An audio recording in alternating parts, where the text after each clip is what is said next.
This is Lagos Television, the voice of Lagos.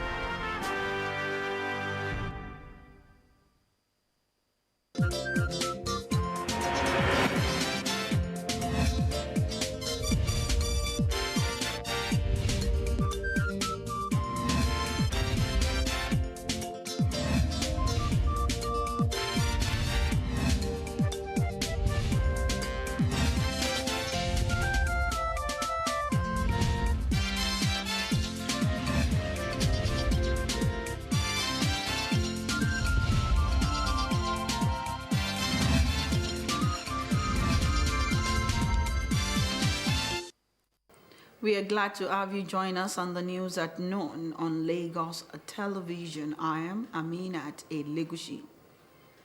The federal government is set to arraign 10 leaders and organizers of the End Bad Governance protest held between August 1st and 10, 2024 over alleged treason, inciting mutiny, and intent to destabilize the country. The suspects will be arraigned before Justice Emeka Nwite of the Federal High Court on a 6-count filed by the Inspector General of Police, Kayode Egbetokun. Aside the 10 suspects, the federal government also named a British citizens, Andrew Wayne and also Andrew Povich, as defendant. The defendants were accused of treason, destabilizing the country, intimidating the president, and destroying the NCC in Kano. The IGP also accused the protesters of acting in concert and conspiracy, saying the offense is contrary to Section 95 and punishable under Section 97 of the Penal Code. The Nigerian National Petroleum Company Limited says the company's debt to petrol suppliers poses a threat to the sustainability of fuel supply. NNPCL spokesman Olufemi Shoneye said the financial strain has placed considerable pressure on the company, adding that in line with the Petroleum Industry Act, NNPCL remains dedicated to its role as a supplier of last resort, ensuring national energy security. This is in response to reports that a $6 billion debt that the NNPC owes petrol suppliers has worsened petrol scarcity in Nigeria, a perennial feature since the beginning of 2024. Shoneye assured that the company is collaborating with relevant government agencies and other stakeholders to maintain a consistent supply of petroleum products nationwide. Recall that the NNPCL had attributed the queues that resurfaced in many parts of the country to logistics, flooding, and other challenges for the supply shortages of the essential commodity. The Central Bank of Nigeria says the rising inflation rate will cause Nigerians to spend about 54.9% of their income on food in the next 6 months. This follows recent reports by the National Bureau of Statistics that puts the inflation rate at 33.40% and food inflation at 40%. Meanwhile, the CBN report states that the poll was conducted from July 22nd to 26th with a response rate of 99.7%, with its sample size drawn from the NBS master sample list of 1,665 households in the 36 states of the Federation and the Federal Capital Territory. Many Nigerians intend to cut down on items that are not essential in the next 3 months and 6 months. They however plan to spend 54.9% of their income on food items in the next 6 months. In other news, Vice President Kashim Shettima has announced that the federal government's health sector reforms have already attracted over $4.8 billion in potential investment. According to him, the investment are part of the commitment of the administration of President Bola Ahmed Tinubu to revitalizing Nigeria's healthcare system. Disclosing these at the commissioning and grand opening of a privately owned hospital in Abuja, Senator Shettima outlined a comprehensive strategy to address long-standing challenges and propel Nigeria's healthcare system into the future. The Vice President noted that the health sector reform under the Tinubu administration are anchored on a robust roadmap designed to tackle persistent issues that have plagued the system for decades. Which have already attracted over $4.8 billion in potential investments, signals a strong commitment to revitalizing our health care system.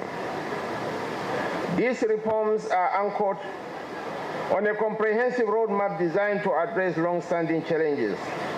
And central to these are 4 key pillars: transforming healthcare governance, improving population health outcomes, unlocking the healthcare value chain, and strengthening health security.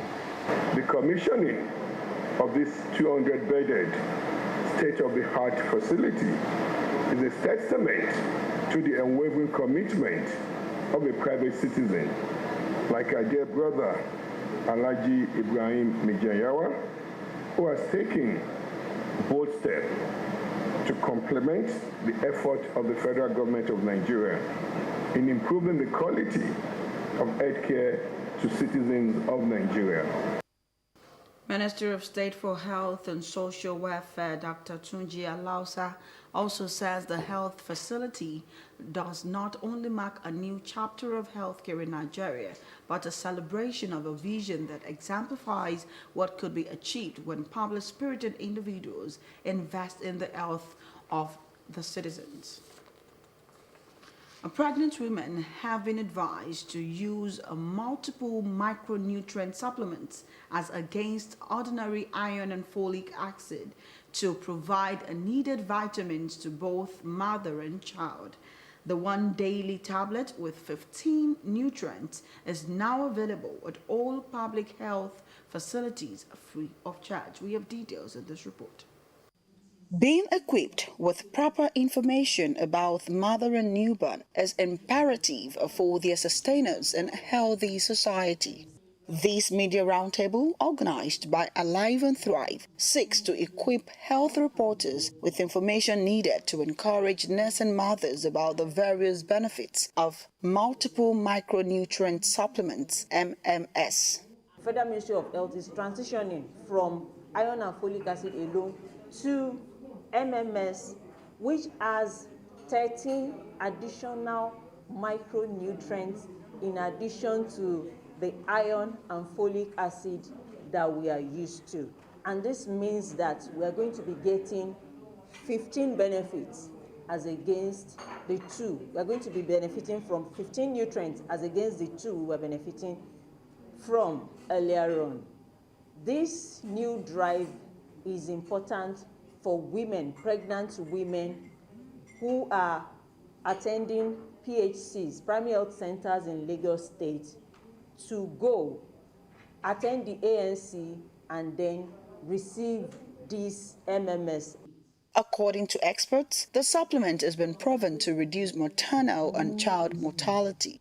If our women can take, pregnant women can take MMS, then we'll be able to meet 3 SDGs. The first one is to reduce stunting in children by 40%. Stunting in children under 5 will be reduced by 40%. Anemia in women of reproductive age will be reduced by 50%. And then the low birth weight issue will be reduced by 30%. It was also disclosed that Lagos State government has assented to the uptake of MMS for 3 years. Women in Lagos State, just as the sensitization is on, we are advocating every pregnant woman in Lagos State to go to the public facility, go and register in the public facilities. Once you register, because you are pregnant, you will be given MMS. That MMS is, a pregnant woman is providing all these things for herself and for the baby. So even from the food you eat, even if you take all the adequate necessary diet, due to cooking, due to other processes, you cannot derive the recommended dietary allowance once you are pregnant. So you need to supplement it from your MMS. So you need that MMS. Once you get to the public facilities, register for ANC, you will be given MMS. Women of reproductive age and expectant mothers are advised to take the supplement once a day to prepare the body to conceive and also help aid child development. Aminat Elegushi, LTV News. In sports, Director General Lagos State Sports Commission Lekan Fatodu has expressed excitement with the performance of the state athletes at the South-West Zonal eliminations for the National Youth Games. Lagos, Ekiti, Ogun, Ondo, Osun and Oyo competed at the qualifiers for ball games held in Osogbo to decide slots for team events at the games proper. We have details in this report.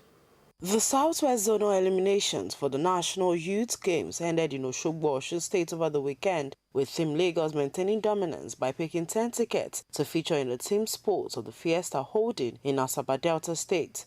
Represented by 160 athletes at the zonal eliminations for the under-50 competition, Team Lagos competed for tickets in football, basketball, cricket, handball, hockey, volleyball, beach volleyball, and abula.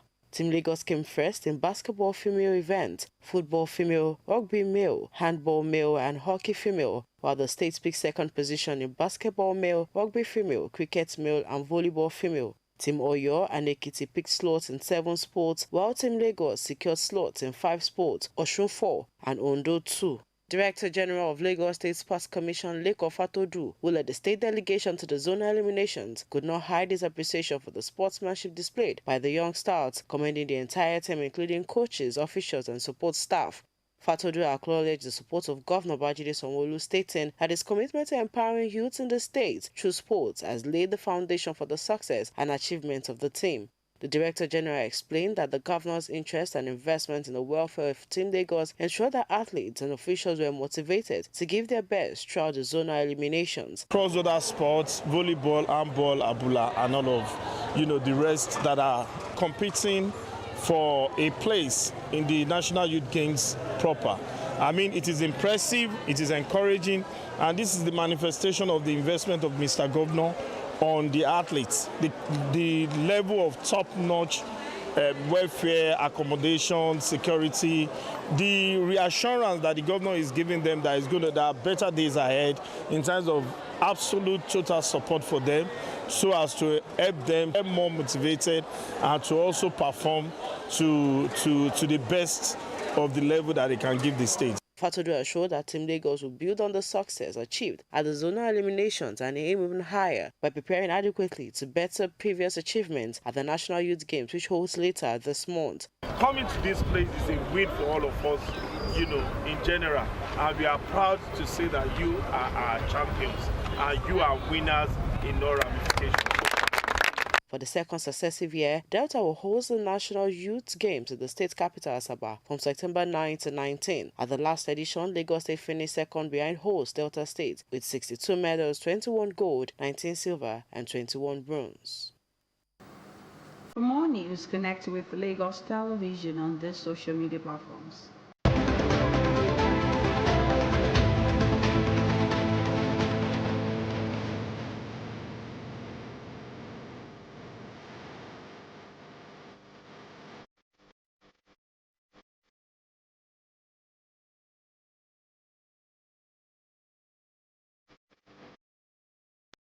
Many thanks for staying with us. Please remember to call the Lagos State toll-free lines 767-0112 in case of emergencies. I am Aminat Elegushi.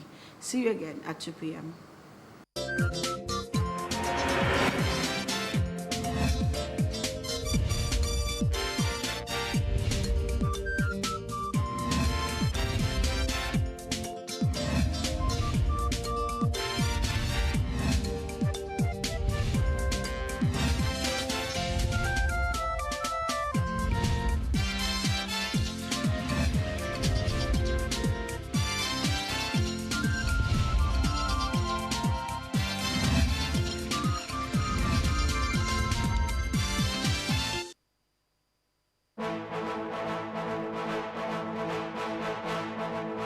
It is all about decisive and incisive news report on policy matters, in-depth analysis on topical issues, comprehensive discourse on what is critically at stake, detailing the trends and the issues as they are, understanding shared values, information, opinions, views and thought-provoking policies on democratic governance, the economy, politics and socio-cultural issues. Issues and Trends, a one-stop comprehensive socio-economic and political analysis with Obafemi Craig.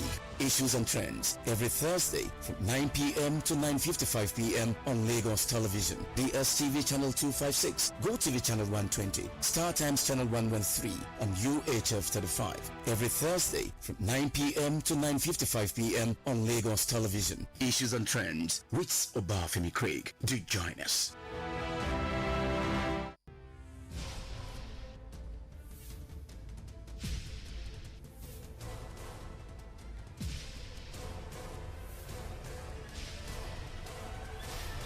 This is Lagos Television, the voice of Lagos.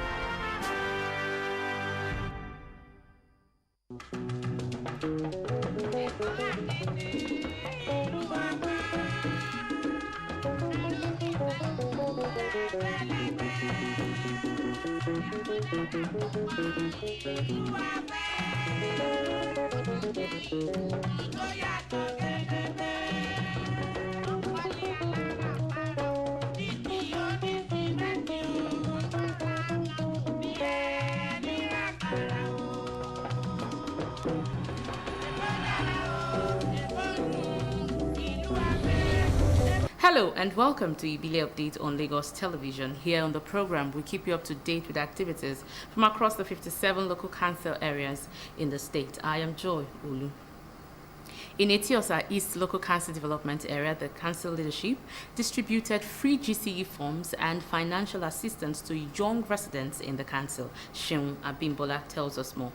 These young residents of Etiosa East LCDA are each receiving GCE forms for free, and in the words of the chairman, the initiative aimed at financially assisting the intending students of higher education would also promote reading culture among youths of his area. Selecting this deserving student is an opportunity to assist them in furthering their education, pursue and encouraging them to do better. Everyone deserves to have access to education, but performing excellently is a responsibility you own yourself, bearing in mind that every effort on your part goes a long way in making your dream a reality.